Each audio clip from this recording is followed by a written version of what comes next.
Hacı, İslam dini həqiqətən yeganə dindir ki, vətən uğrunda canından keçməyi şəhadət qisminə daxil edir. Düzdür, digər səmavi dinlərdə də şəhidlik anlayışı var.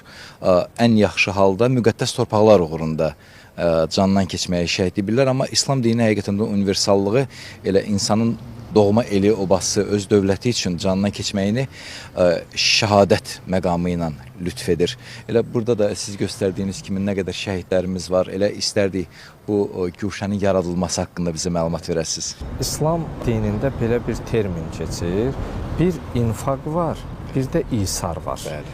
İnfaq, əgər bir yoxsul insan, səndən ehtiyaclı insan nəsə istəyibsə, özüyə çatacaq qədər də özündə də qalır və ona verirsən. Bu infaqdır. Bəli. Yoxsula, imkansıza. Amma isar, məsələn, özün susuzsan, su axtarırsan. Bəli. İndi su tapmısan, biri səndən su istəyir, özün yoxdur, özün də ona ehtiyacın var. Bəli. Amma onu ona verirsən. Bu isardır, bu ən ali məqamdır rütbə olaraq.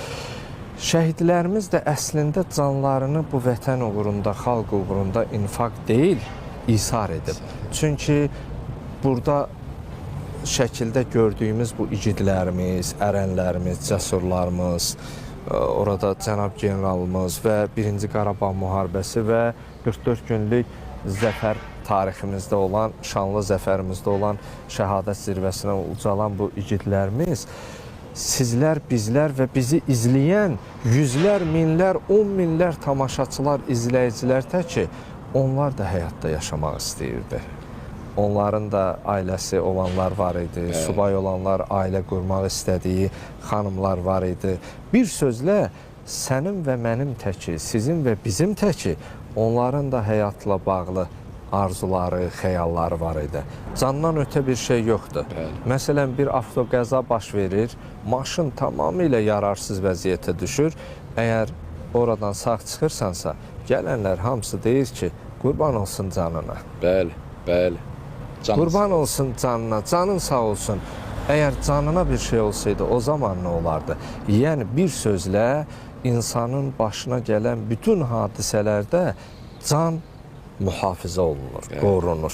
Kənd sakinləri ilə, məscid əhli ilə belə bir qərara gəldik ki, bizim burada rahat ibadət etməyimizdə belə, Rəbbimizə əl açaraq dua etməyimizdə belə, əgər bu ərənlərimizin, cəsurlarımızın, igidlərimizin, şəhidlərimizin boynumuzda haqları varsa, biz də bir vətəndaş olaraq, bir inancılı insan